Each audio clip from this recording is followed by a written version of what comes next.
up, Dragon Brood? So here we are in the new world of Core Set 2021 Standard, and you know,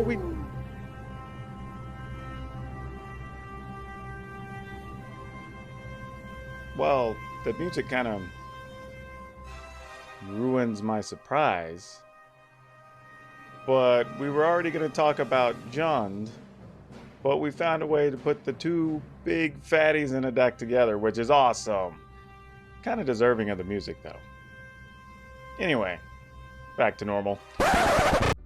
As I was saying, we're playing GRUUL with the biggest fatties we can play. And honestly, it may be the only way to go in the new meta. I don't really know, but maybe going bigger is better. Trying to outpace the opponent, go faster, go stronger. We'll just see what the deck's able to do, and then we'll put it through its paces and talk about it later. But anyway, remember to like this video, which I know most of you do because there's a lot of GRUUL fans on the channel. And then subscribe if you haven't already, because I know some of you have been back for your third, fourth, fifth time checking out the content. Help me out and hit that subscribe button. It's a little thing, but it goes a long way. But let's go take a look at the deck.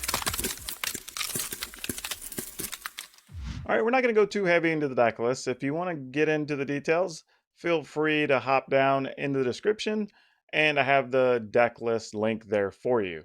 But quick rundown is we're playing some mana creatures up top early, just to try to power out some things, so we don't really have any quality lower drops, we're really just pushing up the top end. New cards that we're featuring are Garruk's Harbinger, because one, it's actually reasonably solid as a 4/3 for 3. It is protection from black. One of the best new removal cards is Eviscerate, which is a 2 black mana spell. So that's pretty cool. But it also lets us search for cards, which is a thing we don't have a lot of in this deck, which is pretty awesome. Playing Domri, also for more mana, but it gives us another removal option. Coming up to the new Garruk, which lets creatures trample, which is pretty fantastic. Also a way to generate creatures. Now the two big creatures we're talking about are Terror of the Peaks, which almost doubles as a finisher in some way, and then also Elder Gargaroth in case, for whatever reason, our ground gets gummed up from other problems. Still playing Vivian, still playing Embercleave. So we'll see how this goes. For now, we're going to actually, you know what, while we're in here, let's go ahead and cut a Fabled Passage. I think we're going to go ahead and go up to Forest, actually. Let's cut those. And then that way we'll have more green sources early when we need them. We don't have a lot that needs double red, but that still gives us, it's at 12, 14 sources if we need it. So we should be able to find it, plus Paradise Druid, which I think should be okay. But it's time to take these monsters into the arena. All right, the opponent's going first here, but I think we're going to have to mulligan. We got to have something early. All right, this we can keep. This is a tough one because we could possibly get out in front of a Vivian here, which could be kind of neat if we were to land this Paradise Druid and draw a land. I'm going to actually gamble on going big here. We're going to get rid of the Bone Crusher Giant. Sweet Karn Sleeves, though. Oh no, we're going to get beat by our own Loving Death Touch death, because that would be hilarious. This is going to put a land into play tapped. Yeah, might as well just be that. It's fine. We're going to play Paradise Druid next turn anyway. No blocks just yet.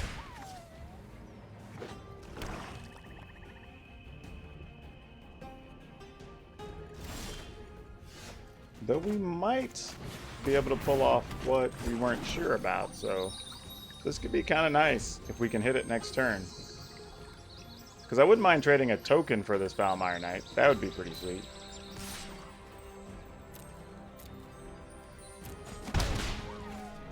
What's the opponent going to do here? 3 mana. Bowstrider. Alright, so this looks like some mono black something or other. We'll see shortly, I'm sure.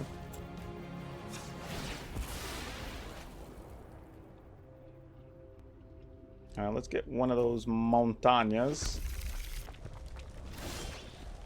Ah, that didn't work out. Dang it. We tried. We tried to give ourselves a shot. I thought we were going to get there. It was a very exciting proposition for a second. Let's see. Let's go ahead and play this as a 4/4. No attacks.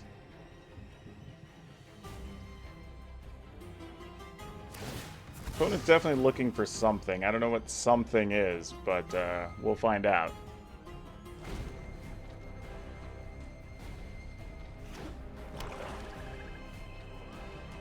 Alright, looks like we're going to get a Murderous Rider on our Spellbreaker.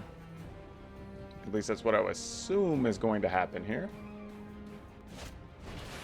No, it's just a Yara. Alright, so now we're going to have to keep our eye on Grey Merchant next turn.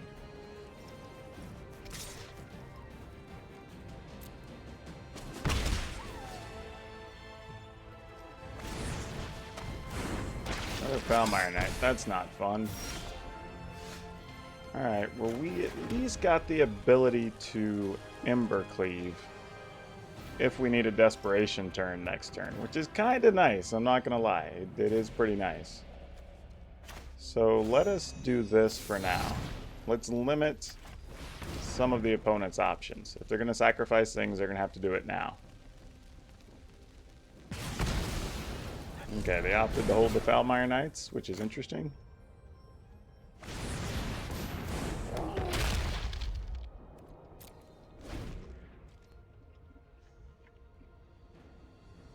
And then next turn, we may finally give up in our Boreal Brazier, but we'll see. We could lose 1, 2, 3, 4, 5, 6, 7 to the Grey Merchant. Oh, the Heartless Act. Interesting. Okay. Fair enough. No blocks. This tells us the opponent doesn't have a whole lot, though. If these are the plays they're making. And they didn't come after the Bone Crusher Giant, and I'm wondering why that is. I mean, the Spellbreaker. Because he can't do anything to it on our turn.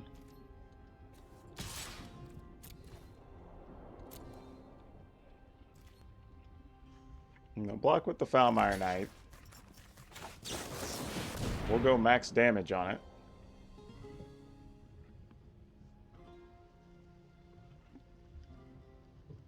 I mean, we didn't really get to showcase the new cards in this setup, but this is still mostly fine. I mean, opponent can sacrifice, draw a card. Seems more than reasonable. They're going to take 10 here. We kind of even the board a little bit. Though now they're just looking for a kill card to Spellbreaker. Heartless Act doesn't do much because it has a counter on it. So I guess they could have removed the counter, I guess, from Spellbreaker. It's all that the previous Heartless Act would have done. Alright, so there's a Murderous Rider. That matters. Opponent's at 8. They're going to gain 1 here. We go to 13. Go to 12 because we're not going to block. Opponent opted not to attack, though. So this actually gets kind of interesting, right? Because we could just equip the Paradise Druid. And then we would first strike whatever blocks it, trample over the difference. I mean, that might be a good plan here, actually. This needs 4 other cards. So if we killed 2 things, they would be able to use that effectively. Yeah, I think we do it. And then we just play Vivian's Monsters Advocate the next turn. Hopefully not having any other Murderous Riders in our face.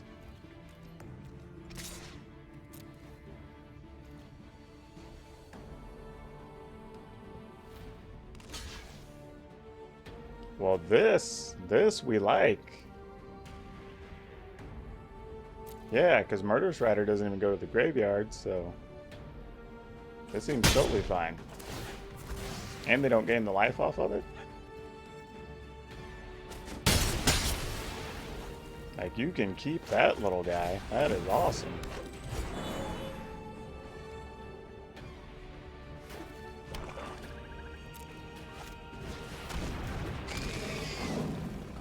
Sure. The Valmire Knights don't really matter. And that's keeping them from putting the Ghost Rider back in play. So we're actually very okay with this. Even here, they would have to block with everything. Yeah, let's just do this for this turn. I mean, the opponent's hand's empty now, so... This is my paradise. Yeah, just give it vigilance. No attacks. Now currently it would take all of the opponent's cards to stop this dude with a Embercleave. The other interesting thing is if we get a Spellbreaker, we can go search up an additional creature and still equip the... Well, we could just equip the Spellbreaker, I guess, and attack with both of our token and the Spellbreaker. So we have options here. Drawing the Embercleave was actually pretty bad, but the door is wide open for us to do quite a few things. Oh, they drew another Murderous Rider. What were the odds? Oh my goodness. That was actually one of the worst things for us they could have drawn. That was... Oh. Oh. You're killing me, Smalls. Wow. Goodness, that's so bad for us. Like, it's hard to state how bad that is. Especially with the draw that we had. Wow. Ah, that is brutal.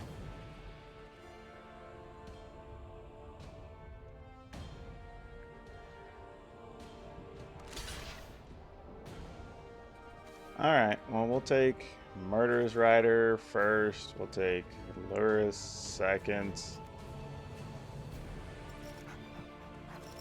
Actually, wait a minute. If we first strike the Death Touchers, I really need to think about this. Because we could take those and Luris on the first go. So 1, 2, 3, 4. Yeah, and then, yeah, this is the order we got to do it.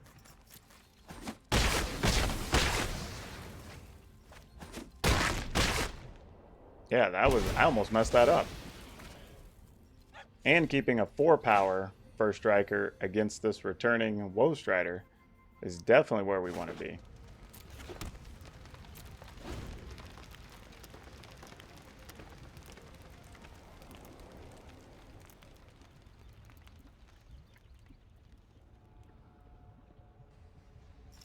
Yeah, because we almost don't even care. Like, Woe Strider is going to make an 0-1 and be, what, a 5-4. But that's not going to stop this at all. Yeah. That's it. Alright, we are on the draw again. We're mulliganing. This is not great, but we'll keep it. Probably get rid of this terror here is probably our best plan.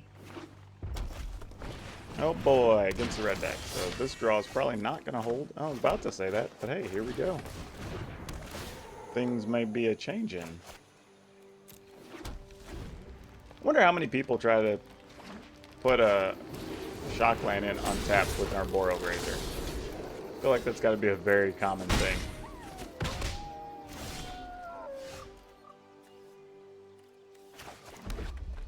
Now see, this is interesting because we can just kill a creature. I'm actually not going to cast Domri here because I feel like we can save Domri as like a removal or something down the road potentially.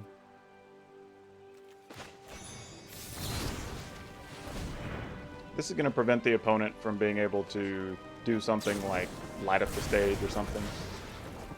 It's so funny. I have so many opponents that love doing that. I think you've heard me say that on previous videos. And I don't know why people love that play so much. But it rarely results in anything positive. Now, I get it if maybe I only have 1 or 2 cards. Because then I would have no other threats. Yeah. Man, we are not going to get to be on the play at all today. Alright, we'll keep it. Reluctantly. Playing with the new little Ugin avatar. Nifty. Alright, let's see what the opponent does here. Boo. This is going to be a lot of not fun. but let's see what we can do against it.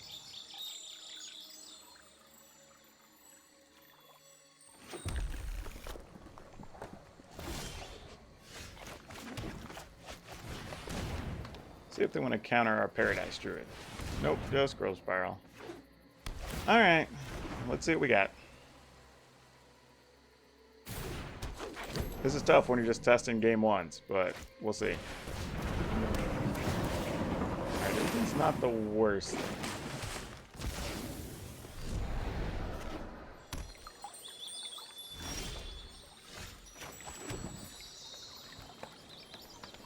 Our plan here is either make a Garruk. The thing is, though, if we can make Domri next turn and then cast Garruk. Guess a Spellbreaker if we just make Garruk this turn.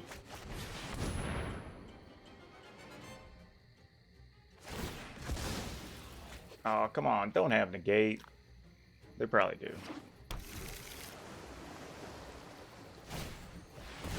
Aether Gust. Okay.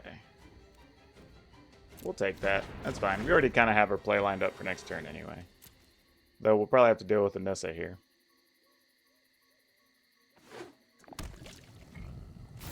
Nope, they didn't even have Anissa, huh?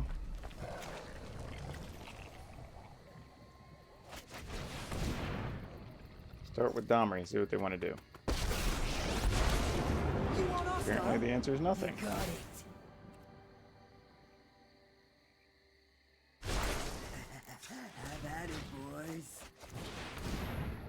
I mean, you can't counter it.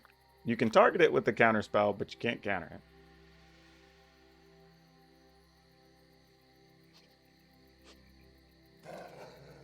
it. And they're welcome to it.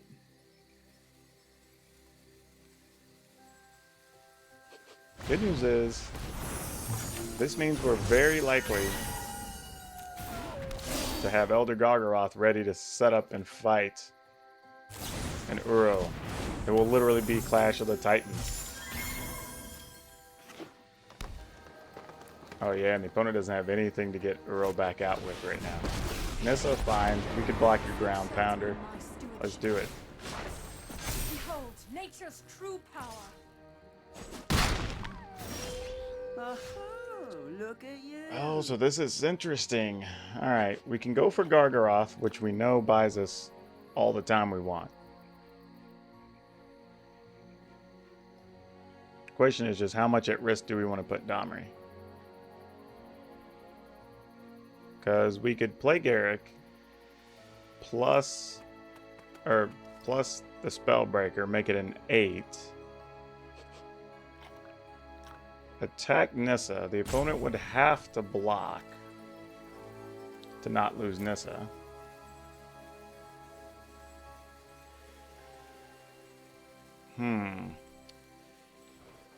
Next turn, they could attack. We could double block their lands.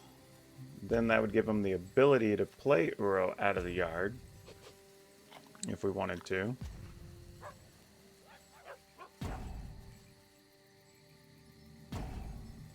You know what I'm going to do? Let's do it. I'm going to risk it for the biscuit. This is why we do what we do. No attacks. Gargaroth gets the same bonus while blocking, so it's totally fine.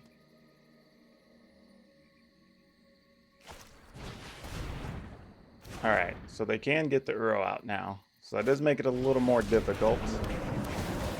But doesn't particularly do anything we're afraid of. Oh, they're actually... Well, they can play the other one from the yard. That's fine.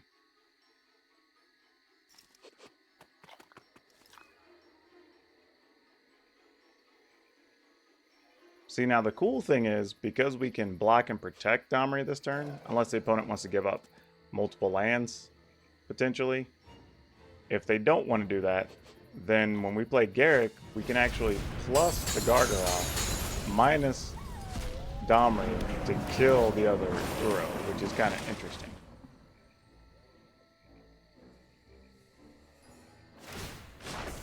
Just depends on if the opponent remembers all the keywords that are on the Gargaroth. Oh, so they're just doing that. Alright, so this actually clears the path. This worked out fantastically.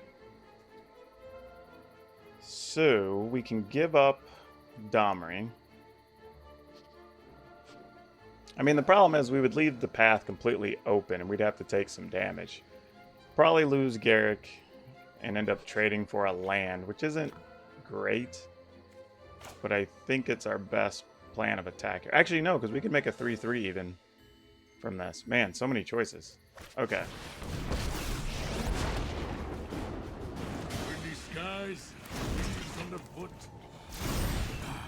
So that's going to be 9. So we'd have 3 toughness left over. So let's go ahead and minus this. Let these two fight.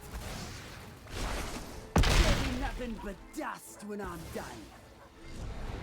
Brazen Bar can't block. So we're going to attack here. I'm going to make a 3-3, I think. Okay. They're just going to give it to us. Alright. Gargaroth came through. Hey, we actually get to go first. Look at this. This is such a novel, fun idea. But I feel good that the deck's actually been able to win so often on the draw, which is pretty cool. Because I wouldn't necessarily thought that was a thing. But, you know, here we are. As they say. Alright, we're just going to get in there for 3. Mostly because we don't know what the opponent's playing, and there are several ways to kill a 3-mana thing in the current format. So if they don't do anything big this turn, if you don't get in there with Spellbreaker on 2 and a Questing Beast on 3 is right up this deck's alley. It's going to be super awesome.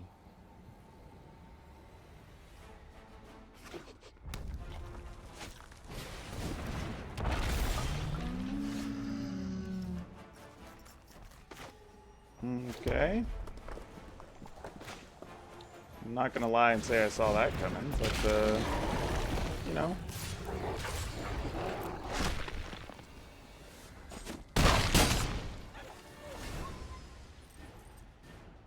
What's interesting is because they're playing the Raptor, we could just leave this up, and the next thing they play, we can probably just kill. Yeah, we could have blown up Rada for sure.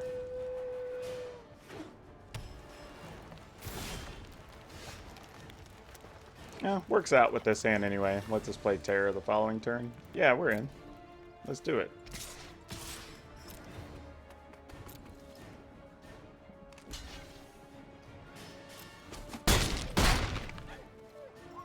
I am okay with that exchange. See what the opponent does here.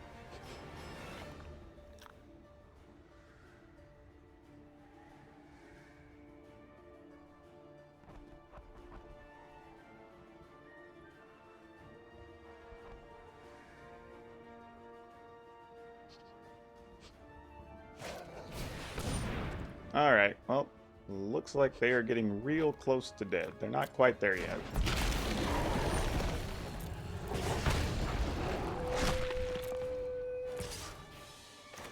We're going to go ahead and kill that.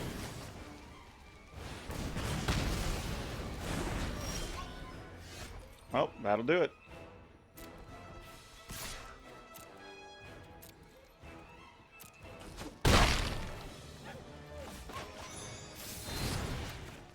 That was very systematic. Quick and easy.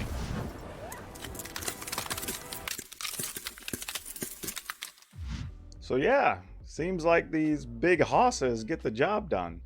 I mean, as you saw in that one game against the blue-green list, it does take a little work sometimes, but the cool part about the way the deck's built is all the cards work well in conjunction with each other.